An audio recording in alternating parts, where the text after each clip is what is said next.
അന്ന് 2021 ഒക്ടോബർ 17 ഒഡീഷ മരണക്കളി കഴിഞ്ഞ് കൊറോണ ലേശം റെസ്റ്റ് എടുക്കാൻ പോയ സമയമായിരുന്നു അത്. അങ്ങനെയാണ് ബലംഗീർ ജില്ലയിലെ സിന്ധക്കേല പോലീസ് സ്റ്റേഷനിൽ വൻ തിരക്കായിരുന്നു 2-3 ദിവസമായി കാണപ്പെട്ടത്. മാത്രമല്ല 2-3 ദിവസമായിട്ട് ആ ഗ്രാമവും അവിടെ ഉണ്ടായിരുന്ന പോലീസ് സ്റ്റേഷനുമായിരുന്നു ജനസംസാരം. വാസ്തവത്തിൽ ആ സംസ്ഥാനത്തിന്റെ സംസാരവും അതായിരുന്നു. അതിനുള്ള കാരണം ഒഡീഷ സർക്കാർ വളരെ ശ്രദ്ധയോടെ കൈകാര്യം ചെയ്തിരുന്ന ഒരു കേസിലെ കുറ്റവാളി ഇപ്പോൾ ആ പോലീസ് സ്റ്റേഷനിൽ ഉണ്ടായിരുന്നു. ഇപ്പോൾ മൊത്തം മീഡിയയും ആ ഒരു പോലീസ് സ്റ്റേഷനിലായിരുന്നു. പോലീസ് സ്റ്റേഷനിൽ നിന്ന് എന്തെങ്കിലും ന്യൂസ് കിട്ടുമോ, അല്ലെങ്കിൽ അറസ്റ്റായ പേഴ്സണിൽ നിന്ന് എന്തെങ്കിലും ന്യൂസ് കിട്ടുമോ എന്നറിയാൻ വേണ്ടി പുറത്ത് വെയിറ്റ് ചെയ്ത് നിൽക്കുകയായിരുന്നു. മാത്രമല്ല ഭരണം തിരിച്ചു പിടിക്കാൻ വേണ്ടി ഇതിൽ നിന്ന് എന്തെങ്കിലും കിട്ടുമോ എന്നറിയാൻ വേണ്ടി രാഷ്ട്രീയത്തിലെ പ്രതിപക്ഷ പാർട്ടികളും വളരെ സൂക്ഷ്മതയോടെ നോക്കി നിൽക്കുകയായിരുന്നു ഈ ഒരു കേസ്. അങ്ങനെ മീഡിയയുടെയും ജനങ്ങളുടെയും വെളിച്ചമുണ്ടായിരുന്ന ആ ഒരു സ്റ്റേഷനിൽ പെട്ടെന്ന് ഒരു പവർ കട്ട് വരികയാണ്. പെട്ടെന്ന് തന്നെ അവിടെ മൊത്തം ഇരുട്ടിൽ മുഴുകുകയായിരുന്നു. ഏകദേശം 1 മണിക്കൂർ കഴിഞ്ഞാണ് അവിടെ കറണ്ട് വന്നത്. കറണ്ട് വന്നപ്പോൾ അവിടെ ഉണ്ടായിരുന്ന ബൾബുകൾ കത്തിയെങ്കിലും അവിടെ ഉണ്ടായിരുന്ന പോലീസുകാരുടെ കണ്ണിൽ വെളിച്ചം വന്നിരുന്നില്ല. അതിനുള്ള കാരണം അവിടെ പ്രൈം സസ്പെക്റ്റായി അറസ്റ്റിലായ ആ കുറ്റവാളി ഇപ്പോൾ ജയിലിൽ കാണാനില്ല. ഇപ്പോൾ പോലീസ് സ്റ്റേഷൻ മാത്രമല്ല ആ സംസ്ഥാനം മൊത്തം സംസാര വിഷയമാവുകയാണ്. ജനങ്ങൾ സോഷ്യൽ മീഡിയയിൽ വിമർശിക്കാനും തുടങ്ങി, ഗവൺമെന്റിനെയും പോലീസിനെയും ശകാരിക്കാനും തുടങ്ങി. ജനങ്ങൾ റോഡിലേക്ക് ഇറങ്ങി പ്രതിഷേധിക്കാൻ തുടങ്ങി. ഗവൺമെന്റിനെ വിമർശിച്ച് പ്രതിപക്ഷ പാർട്ടികളും മുന്നോട്ട് വന്നു തുടങ്ങി. ഓൾറെഡി ജനങ്ങൾ ഇതിനെ പ്രതിഷേധിച്ചത് കൊണ്ടാണ് പോലീസ് ആ കുറ്റവാളിയെ അറസ്റ്റ് ചെയ്തത്. ഇപ്പോൾ പോലീസിന്റെ കയ്യിൽ നിന്ന് ആ കുറ്റവാളി രക്ഷപ്പെട്ടു എന്ന് പറഞ്ഞത് ജനങ്ങൾക്കൊട്ടും വിശ്വാസമുണ്ടായിരുന്നില്ല. അതുകൊണ്ട് തന്നെ പിന്നെയും ജനങ്ങൾ പ്രതിഷേധിക്കാൻ തുടങ്ങി. വേറെ വഴിയില്ലാതെ 2 ദിവസം കഴിഞ്ഞ്, അതായത് ഒക്ടോബർ 19-ാം തീയതി ഒരു കരിമ്പിൽ തോട്ടത്തിൽ വെച്ച് പ്രതിയെ പോലീസ് വീണ്ടും പിടികൂടിയിട്ടുണ്ടായിരുന്നു. ഇപ്പോൾ അയാളെ അറസ്റ്റ് ചെയ്തതിനു ശേഷം ജനങ്ങൾ പ്രതിഷേധിക്കുന്നത് നിർത്തിയിട്ട് ശാന്തരായി എന്ന് വിചാരിച്ചവർക്ക് തെറ്റി. കാരണം അതിനുശേഷമാണ് ജനങ്ങൾ ഒന്നും കൂടി പ്രതിഷേധം കൂടുതലായിട്ടും തുടങ്ങിയത്. അതിനുള്ള കാരണം അന്നേ ദിവസം നടന്ന വേറൊരു സംഭവമാണ്. ഇപ്പോൾ രാഷ്ട്രീയക്കാരും ജനങ്ങളും എന്തുകൊണ്ടാണ് ഇത്രയും സെൻസേഷണലായിട്ട് ഈ ഒരു കേസിനെ കാണുന്നത്? ആ കുറ്റവാളി എങ്ങനെയാണ് ആ ഒരു പോലീസ് സ്റ്റേഷനിൽ നിന്ന് എസ്കേപ്പ് ആയത്? ജനങ്ങൾ ഇത്രയും ആക്രോശമാകാനുള്ള കാരണം എന്താണ്? അയാൾ എന്താണ് ചെയ്തത്? അങ്ങനെ കുറേയധികം ചോദ്യങ്ങൾ ഈ വീഡിയോ കാണുന്ന നിങ്ങൾക്കുണ്ടാകും അല്ലേ? അതിനുള്ള ഉത്തരമാണ് ഈ ഒരു വീഡിയോയിൽ നമ്മൾ ഇൻവെസ്റ്റിഗേഷൻ ചെയ്യാൻ പോകുന്നത്. അപ്പോൾ എല്ലാവർക്കും പുതിയൊരു വീഡിയോയിലോട്ട് സ്വാഗതം. ഞാൻ അക്ബർ, നിങ്ങൾ കണ്ടുകൊണ്ടിരിക്കുന്നത് the true files. Welcome back.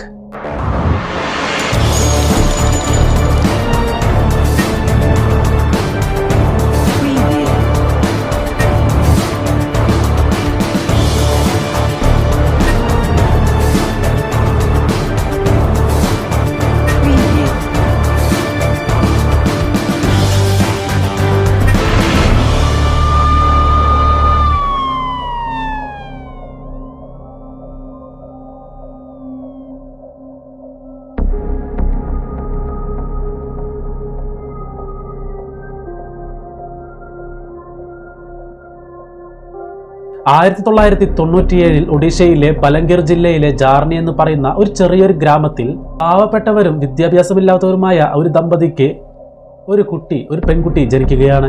അവൾക്ക് മമിത മെഹർ എന്നും അവർ പേരിടുകയാണ്. മമിതയുടെ പേരൻസിന് മാത്രമായിരുന്നില്ല, ആ ഗ്രാമത്തിലുണ്ടായിരുന്ന ആർക്കും വിദ്യാഭ്യാസം ഉണ്ടായിരുന്നില്ല. അതുകൊണ്ട് ഞങ്ങൾ തന്നെ ഇങ്ങനെയായി, അവളെ നല്ല രീതിക്ക് പഠിപ്പിക്കണം എന്ന് പറഞ്ഞ് അവരുടെ ഗ്രാമത്തിൽ നിന്ന് 67 കിലോമീറ്റർ അകലെയുള്ള കലഹന്തി എന്ന് പറയുന്ന സ്ഥലത്തെ സൺഷൈൻ പബ്ലിക് സ്കൂളിൽ ചേർക്കുകയാണ്. പഠിക്കുന്നതിൽ മിടുക്കിയായിരുന്ന മമിത എങ്ങനെയെങ്കിലും പഠിച്ച് ടീച്ചറാകണമെന്നുള്ള ഒരു ആഗ്രഹവും മമിതയ്ക്ക് ഉണ്ടായിരുന്നു.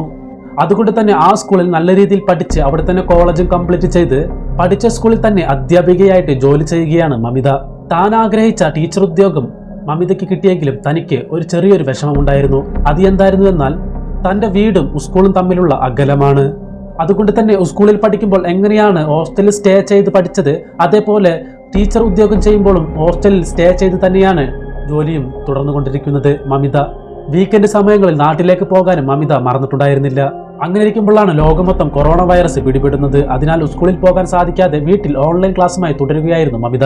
അങ്ങനെ കുറെ ദിവസങ്ങൾ കഴിഞ്ഞു പോയി. കൊറോണ വൈറസ് കുറയാൻ തുടങ്ങിയപ്പോൾ സ്കൂളുകൾ പിന്നെയും തുറന്ന് പ്രവർത്തിക്കാമെന്ന് ഗവൺമെന്റ് പറയുകയാണ്. അത് അപ്രൂവ് ചെയ്യുകയാണ്. അങ്ങനെ സ്കൂൾ തുറക്കുന്നതിന്റെ ഭാഗമായിട്ട് സ്കൂളിൽ ഒരു ടീച്ചേഴ്സ് മീറ്റിംഗ് ഉണ്ട്. ഉടനെ തന്നെ സ്കൂളിലേക്ക് തിരിച്ചു വരാൻ പറഞ്ഞിട്ട് മമിതയ്ക്കൊരു കോൾ വരികയാണ്. മമിതയും റെഡിയായിട്ട് സ്കൂളിലേക്ക് ഒക്ടോബർ 18, 2021 വീട്ടുകാരോട് ടാറ്റ പറഞ്ഞിട്ട് മമിത പുറപ്പെടുകയാണ്. എന്നാൽ ഇതായിരിക്കും തന്റെ മകളെ അവസാനമായി കാണുന്നത് എന്ന് ആ പേരൻസിന് അറിയില്ലായിരുന്നു. രാവിലെ പോയ മമിത വൈകുന്നേരമായിട്ടും വീട്ടിൽ തിരിച്ചു വരാത്തതിനെ തുടർന്ന് മമിതയുടെ പാരൻസ് മമിതയ്ക്ക് കോൾ ചെയ്യുകയാണ്. പക്ഷേ ഫോൺ സ്വിച്ച് ഓഫ് എന്നാണ് പറയുന്നത്. കുറെ നേരം ട്രൈ ചെയ്തിട്ട് മമിതയെ കിട്ടാത്തതിനെ തുടർന്ന് മമിതയുടെ ഫ്രണ്ട്സ്, റിലേറ്റീവ് എല്ലാവർക്കും പാരൻസ് കോൾ ചെയ്ത് നോക്കുന്നുണ്ട്. പക്ഷെ അങ്ങനെ കോൾ ചെയ്ത് നോക്കിയിട്ടും യാതൊരു യൂസും അവർക്കുണ്ടായിരുന്നില്ല. രാത്രി മൊത്തം മമിതയെ കാത്തിരുന്ന് പേടിച്ചു പോയ പാരൻസ് നേരം വെളുത്തതും മമിതയുടെ സ്കൂളിലേക്ക് പോവുകയാണ്. അവിടെ പോയിട്ട് വാച്ച്മാനോട് ഇക്കാര്യങ്ങൾ തിരക്കുമ്പോൾ വാച്ച്മാൻ പറഞ്ഞ കാര്യം കേട്ട് മമിതയുടെ പാരൻസ് ഷോക്ക് ആവുകയാണ്. വാച്ച്മാൻ പറഞ്ഞത് എന്താ മീറ്റിംഗ്? അങ്ങനത്തെ ഒരു മീറ്റിംഗ് ഇവിടെ നടന്നിട്ടില്ലല്ലോ. മാത്രമല്ല സ്കൂൾ അടച്ചതിന് ശേഷം ഒരാളും ഇങ്ങോട്ടേക്ക് വന്നിട്ടില്ല എന്ന് ആ വാച്ച്മാൻ പറയുകയാണ്. ഇല്ലല്ലോ, എന്റെ മകൾ കള്ളം പറയില്ല, ഞങ്ങളൊന്ന് ഉള്ളിൽ ചെന്ന് നോക്കട്ടെ എന്ന് ആ പാരൻസ് വാച്ച്മാനോട് പറയുകയാണ്. അവരോട് പറഞ്ഞിട്ട് കാര്യമില്ല എന്നറിഞ്ഞ വാച്ച്മാൻ എന്നാൽ ശരി നിങ്ങൾ ഉള്ളിൽ ചെന്ന് നോക്ക് എന്ന് പറഞ്ഞ് അവരുള്ളിലേക്ക് പറഞ്ഞയക്കുകയാണ്. അങ്ങനെ അവർ ക്ലാസ് റൂം, ഹോസ്റ്റൽ റൂം എന്നിങ്ങനെ എല്ലാ സ്ഥലത്തും നോക്കുന്നുണ്ട്. പക്ഷേ അവിടെയൊന്നും മമിതയെ അവർ കണ്ടില്ല. എവിടെ അന്വേഷിച്ചിട്ടും മമിതയെ കിട്ടാത്തതിനെ തുടർന്ന് അടുത്തുള്ള പോലീസ് സ്റ്റേഷനിൽ പോയിട്ട് മമിതയെ കാണാനില്ല എന്ന് പറഞ്ഞ് ഒരു കംപ്ലൈന്റ് പാരൻസ് കൊടുക്കുകയാണ്. എന്നാൽ മമിത സ്കൂളിലേക്ക് തന്നെ വന്നിട്ടില്ല എന്ന് പറഞ്ഞത് കൊണ്ട് തന്നെ ഇവിടെ കംപ്ലൈന്റ് ചെയ്യുന്നതിനേക്കാൾ നല്ലത് നിങ്ങളുടെ നാട്ടിൽ പോയിട്ട് അവിടെ അടുത്തുള്ള പോലീസ് സ്റ്റേഷനിൽ പോയിട്ട് കംപ്ലൈന്റ് ചെയ്യുന്നതായിരിക്കും എന്ന് പറഞ്ഞ് നല്ലത് എന്ന് പറഞ്ഞിട്ട് അവരെ നാട്ടിലേക്ക് പറഞ്ഞയക്കുകയാണ്. അങ്ങനെ അവർ നേരെ അവരുടെ ഗ്രാമത്തിൽ വന്ന് അവിടെ അടുത്തുള്ള പോലീസ് സ്റ്റേഷൻ, അതായത് സിന്തക്കേല പോലീസ് സ്റ്റേഷനിലേക്ക് പരാതിയുമായിട്ട് പോവുകയാണ്.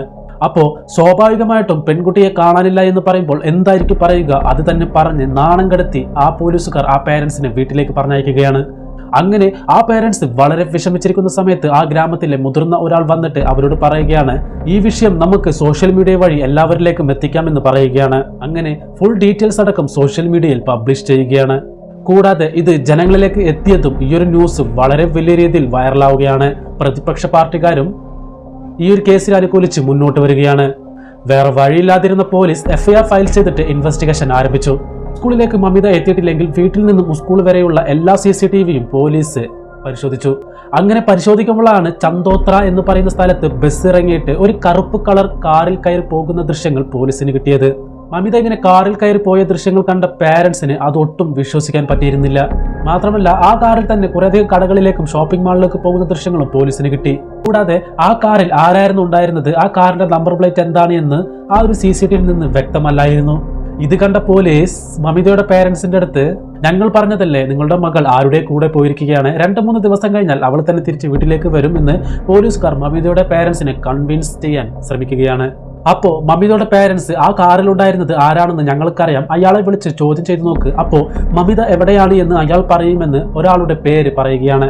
ആ പേര് കേട്ട പോലീസ് അദ്ദേഹത്തിനൊന്ന് വിളിച്ച് ചോദ്യം ചെയ്യാൻ പറ്റില്ല, എന്തെങ്കിലും വിവരം കിട്ടിയാൽ ഞാൻ നിങ്ങളെ അറിയിക്കാമെന്ന് പറഞ്ഞ് അവരെ വീട്ടിലേക്ക് പറഞ്ഞയക്കുകയാണ്. പോലീസ് മമിതയുടെ പേരൻസിനെ പറഞ്ഞയച്ചുവെങ്കിലും അവർ അടുത്തതായി പോയത് ആ സ്കൂളിന്റെ ഓണറുടെ അടുത്തേക്കായിരുന്നു.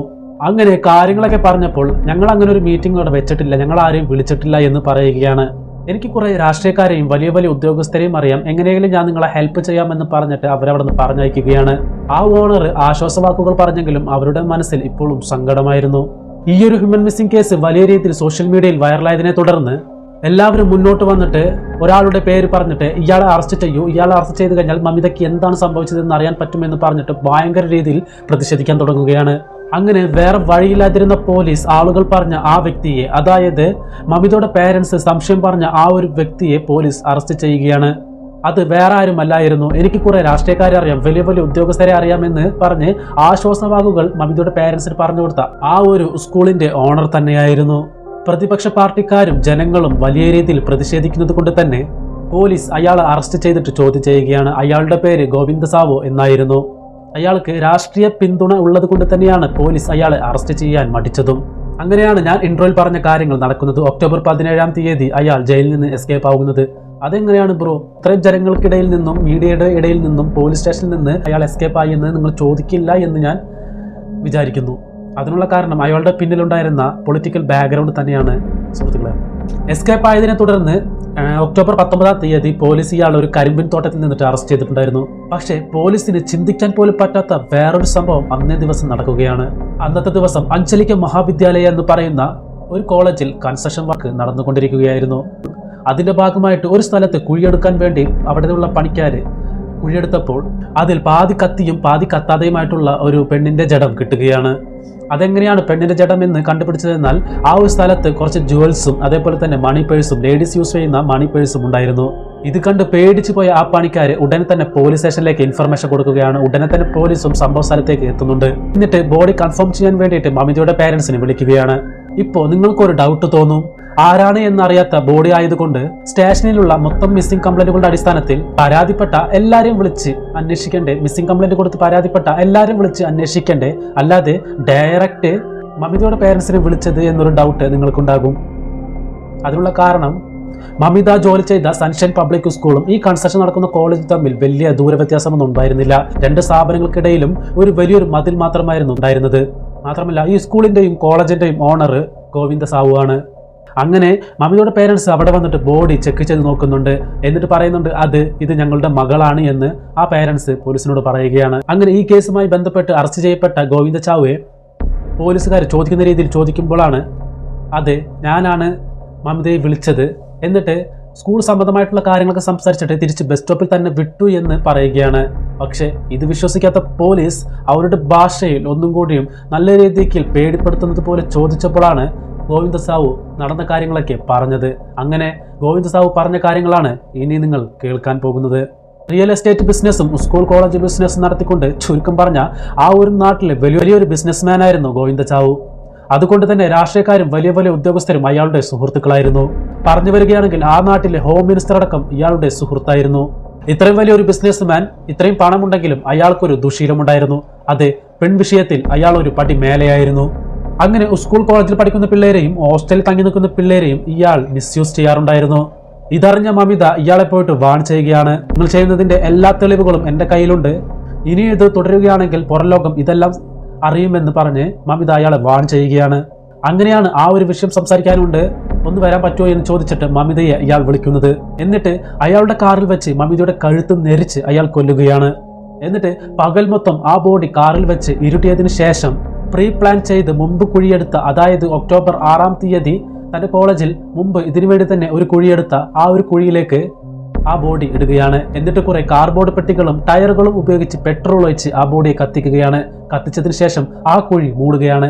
പോലീസുകാരോട് ഇതാണ് നടന്നതെന്നും പറഞ്ഞ് അവൻ അവസാനിപ്പിക്കുകയാണ്. ഈ ഒരു കേസിൽ കാർ ഓടിച്ച ഡ്രൈവറും കുഴിയെടുത്ത JCB ഡ്രൈവറും എന്നിങ്ങനെ 3 പേരാണ് അറസ്റ്റിലായിട്ടുള്ളത്. കുറെ വട്ടം ജാമ്യത്തിന് വേണ്ടിയിട്ട് ഗോവിന്ദ സാവു അപ്ലൈ ചെയ്തിട്ടുണ്ടെങ്കിലും ഹൈക്കോടതി അത് റിജക്ട് ചെയ്യുകയായിരുന്നു. അങ്ങനെ ജയിലിൽ കഴിഞ്ഞുകൊണ്ടിരിക്കുന്ന സമയത്താണ് സ്വയം സൂയിസൈഡ് ചെയ്ത്, അതായത് ഒക്ടോബർ 20-ാം തീയതി സ്വയം സൂയിസൈഡ് ചെയ്തിട്ട് ഗോവിന്ദ ചാവു മരിക്കുന്നത്. ഈ കേസിലെ മുഖ്യപ്രതിയായിട്ടുള്ള ഗോവിന്ദ സാവു മരിച്ചതിനെ തുടർന്ന് ഈ കേസും അത് ഉണ്ടാക്കിയ ഓളവും മെല്ലെ തണുക്കാൻ തുടങ്ങുകയാണ്. തന്റെ കോളേജ് സ്കൂളിൽ പഠിക്കുന്ന സ്കൂൾ വിദ്യാർത്ഥികളെയും ഹോസ്റ്റലിൽ തങ്ങി നിൽക്കുന്ന ടീച്ചേഴ്സിനെയും മിസ്യൂസ് ചെയ്യുന്നതിൽ ഇയാളുടെ കൂടെ കുറേയധികം രാഷ്ട്രീയക്കാരും ഇൻക്ലൂഡിംഗ് ഹോം മിനിസ്റ്റർ അടക്കം ഉണ്ട് എന്നാണ് അറിയാൻ സാധിച്ചത്. ഹോം മിനിസ്റ്റർ ഇടയ്ക്കിടയ്ക്ക് ഹോസ്റ്റലിൽ വന്നു പോകുന്നുണ്ടായിരുന്നു എന്നും പറയപ്പെടുന്നു. അപ്പോൾ അവിടെ ഉണ്ടായിരുന്ന മമിത അതിനുള്ള തെളിവുകളെല്ലാം ശേഖരിച്ചിട്ട് ഇവരെ ഭീഷണിപ്പെടുത്തുകയാണ്. ഇതുമായിട്ട് ബന്ധപ്പെട്ട് ഹോം മിനിസ്റ്ററുടെ ബംഗ്ലാവിൽ ഈ ഓണറും മമിതയും ഹോം മിനിസ്റ്ററടക്കം ഒരു മീറ്റിംഗ് ടോക്ക് നടന്നിട്ടുണ്ടായിരുന്നു. പക്ഷേ മമിത യാതൊരു വിട്ടുവീഴ്ചയ്ക്കും തയ്യാറല്ലായിരുന്നു. അതുകൊണ്ട് തന്നെയാണ് മമിത കൊല്ലപ്പെട്ടതെന്നും ഇതിൽ നിന്നും വ്യക്തമാണ്. അതേസമയം കോർട്ടിൽ ട്രയൽ നടക്കുന്നതിന് മുൻപ് പ്രൈം സസ്പെക്ട് മരിച്ചതിനെ തുടർന്ന് ഈ ഒരു കേസ് അതേപോലെ തന്നെ അവസാനിപ്പിക്കുകയാണ്. ജയിലിലുണ്ടായിരുന്ന ഗോവിന്ദ സാവു മരിക്കാനുള്ള കാരണം ഇതിനിടെ നിങ്ങൾ ഗസ് ചെയ്തിട്ടുണ്ടാകുമെന്ന് ഞാൻ വിചാരിക്കുന്നു. ഈ വീഡിയോയെ കുറിച്ചിട്ടുള്ള എന്താണ് നിങ്ങളുടെ അഭിപ്രായം? താഴെ നിങ്ങളുടെ നിഗമനം എന്താണെന്ന് കമന്റ് ചെയ്യാവുന്നതാണ്. മറക്കാതെ നമ്മുടെ വീഡിയോ ലൈക്ക് ചെയ്യാനും ഷെയർ ചെയ്യാനും നമ്മുടെ ചാനലിലേക്ക് ആദ്യമായിട്ട് വരുന്നവർ നമ്മുടെ ചാനൽ സബ്സ്ക്രൈബ് ചെയ്ത് കൂടെ കാണുന്ന ബെൽ ബട്ടൺ എനേബിൾ ചെയ്യാൻ മറക്കരുത്. അപ്പോൾ ഇതേപോലുള്ള ഇൻവെസ്റ്റിഗേഷൻ വീഡിയോയുമായിട്ട് അടുത്ത വീഡിയോയിൽ കാണാം. എല്ലാവർക്കും നന്ദി, നമസ്കാരം.